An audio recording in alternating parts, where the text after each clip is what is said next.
अस्सलाम वालेकुम। जब भी दुनिया की बड़ी और खौफिया एजेंसियों का जिक्र होता है तो अमेरिका के CIA, बरतानिया के MI6 और इसराइल के मोसाद का नाम ज़ुबान पर आता है। लेकिन दुनिया के जोग्राफिया और सियासी नक्शे पर एक ऐसा इदारा भी मौजूद है जिसने बहुत कम अरसे में दुनिया की बड़ी बड़ी ताकतों को हैरान किया। एक ऐसा इदारा जिसके पास ना तो अमेरिका के जितना अरबों डॉलर का बजट था और ना ही जदीद तरीन टेक्नोलॉजी, लेकिन इन सब के बावजूद इसने दुनिया के बड़े बड़े ऑपरेशन में अपना लोहा मनवाया है। जी हाँ, मैं बात कर रहा हूँ पाकिस्तान के सबसे ताकतवर और आम इंटेलिजेंस इदारे इंटर सर्विस इंटेलिजेंस यानी ISI की।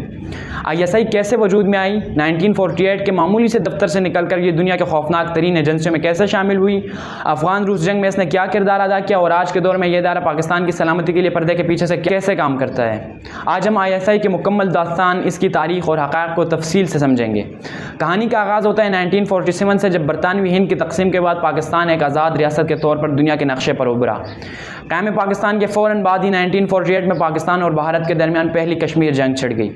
इस जंग के दौरान पाकिस्तान को एक बहुत बड़ी कमी का एहसास हुआ। इस वक्त पाकिस्तान में इंटेलिजेंस का कोई एक मरकज़ी इदारा नहीं था जो फ़ौज के तीनों शाखों यानी पाक फ़ौज, पाक फ़ज़ाइया और पाक बहरिया के दरमियान मालूमात का तबादला कर सके।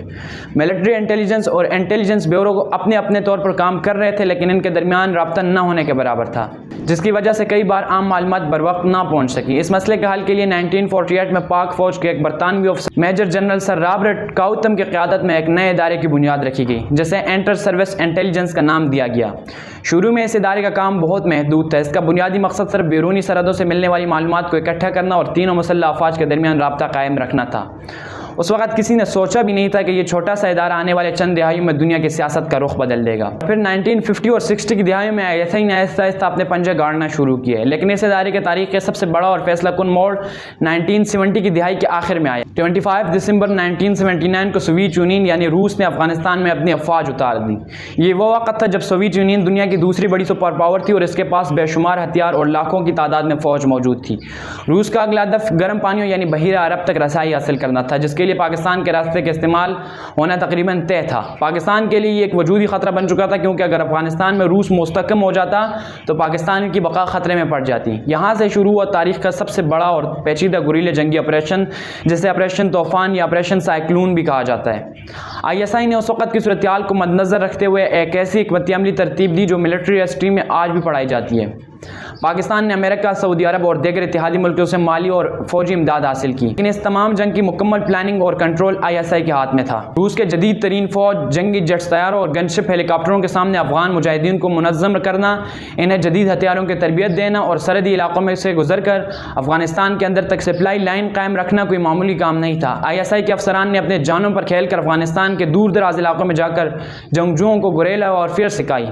अमेरिका की तरफ से दिए जाने वाले स्टिंगर मिसाइलों का इस्तेमाल और रूस के जदीद हेलीकॉप्टरों को तबाह करना इसी हिकमत अमली का हिस्सा था। ISI ने रूस जैसी सुपर पावर को अफगानिस्तान के दलदल में ऐसा फंसाया कि 10 साल के अरसे में रूस की मईशत और फौज मुकम्मल तौर पर तबाह हो गई और बिल आखिर 1989 में सोवियत यूनियन को शिकस्त तस्लीम करके अफगानिस्तान से निकलना पड़ा। इस शिकस्त के कुछ ही अरसे बाद सोवियत यूनियन टूट कर बिखर गया। इस एक ऑपरेशन ने दुनिया के नक्शे को हमेशा के लिए बदल दिया और ISI को दुनिया की बेहतरीन गुरीला और वॉरफेयर इंटेलिजेंस एजेंसी के तौर पर तस्लीम कर लिया गया। सोवियत यूनियन के खात्मे के बाद भी ISI के लिए चैलेंजेस खत्म नहीं हुए। 1990 की दिहाई और फिर 9/11 के वाक़यात के बाद अमेरिका ने अफगानिस्तान पर हमला किया तो खित्ते की सूरत हाल मजीद पेचीदा हो गई। एक तरफ अमेरिका का दबाव था और दूसरी तरफ सरहद पार से बढ़ते हुए खतरात। इन तमाम तर बहरान के बावजूद ISI ने पाकिस्तान के दिफाई मफादात की हिफाजत की और मुल्क को बराह रास्त बड़ी जंगों में झोंकने से बचाया। अब बात करते हैं ISI की साख्त क्या है और ये अंदर से कैसे काम करती है। ISI के सरबराह डायरेक्टर जनरल यानी DGISI होता है, जो पाक फौज के एक 3 स्टार लेफ्टिनेंट जनरल होता है। DGISI का इंतखाब पाक फौज के सरबराह यानी आर्मी चीफ की मुशावरत से वज़ीर आज़म करता है। यह ओहदा पाकिस्तान की फौजी और सियासी तारीख में इंतहाई अहमियत का हामिल समझा जाता है। ISI का बुनियादी तौर पर चंद आम शोबों में तकसीम होकर काम करती है ताकि हर किस्म के ख़तरे से निपटा जा सके। पहला शोबा जॉइंट इंटेलिजेंस स्टाफ या JIT है। इस शोबे का बुनियादी काम बैरूनी ख़तरात और दूसरे ममालिक के फौजी और इंटेलिजेंस नकलो हरकत पर नज़र रखना है। यह शोबा दुनिया भर में मौजूद देकर तमाम एजेंसियों की सरगर्मियों पर बारीकी से नज़र रखता है। दूसरा शोबा जॉइंट इंटेलिजेंस ब्यूरो यानी JIB है। इस शोबे का काम मुल्क के अंदरूनी सूरत हाल, सरहदी इलाकों और सियासी माहौल से जुड़े सिक्योरिटी मसाइल की निगरानी करना होता है। तीसरा आम शोबा जॉइंट इंटेलिजेंस काउंटर यानी JIC है। ये विंग ISI का काउंटर इंटेलिजेंस शोबा है जिसका काम पाकिस्तान के अंदर फ़ाल गैर मुल्की एजेंसियों जैसे भारत के रॉ, अमेरिका के CIA नेटवर्क्स को बेनकाब करना है और इसके जासूसों को पकड़ना है। रॉ के एजेंट कुलभूषण यादव की गिरफ्तारी इस काउंटर इंटेलिजेंस निज़ाम की एक बहुत बड़ी मिसाल तस्लीम की जाती है। इसके अलावा दौर हाज़िर में ISI के पास जदीद तरीन साइबर विंग्स और डेटा एनालिस्ट मौजूद हैं जो cyber warfare, social media propaganda और डिजिटल हमलों का तोड़ करने के लिए दिन रात काम करते हैं। ISI की सबसे बड़ी ताकत इसकी राजदारी है। एजेंसी में भर्ती होने वाले अफराद के बारे में इनके करीबी रिश्तेदारों को भी मालूम नहीं होता कि वो किस इदारे के लिए काम कर रहे हैं। यहाँ काम करने वाले अफसरान और एहलकार पाकिस्तानी एयरफोर्स, पाक नेवी, पाक आर्मी और सोल सर्विस से बेहतरीन सलाहियतों की बुनियाद पर मुंतखब किए जाते हैं। दुनिया की दूसरी खुफिया एजेंसियों के मुकाबले में ISI का बजट बहुत कम है, लेकिन इसके बावजूद इस इदारे की कारकर्दगी और मालूमात तक रसाई का मेयार दुनिया की किसी भी बड़ी एजेंसी से कम नहीं है।